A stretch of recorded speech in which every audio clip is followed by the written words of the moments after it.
Suhe 2024.01.09. Kallis, meie suhe ei hakka tööle, kui enda elu minu eest ohverdad. Mina ei ohverda oma elu enam sinu eest, sest sa vajad mind elusa ning ehedana. Ja mina vajan sind elusana ning ehedana. Elu vajab meid elusatena. Kui sina end ohverdad, siis hakkad salaja sisimas ootama ka minult, et oma elu ohverdan.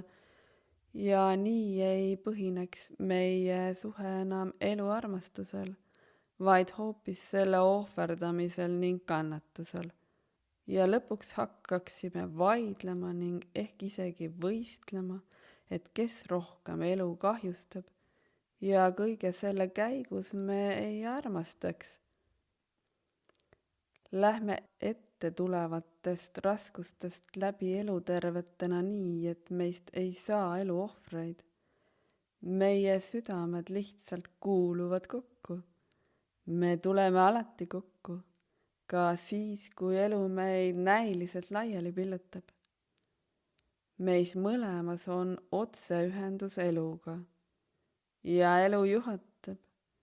Elu tahab koos meiega kasvada. Koos oleme tugevad.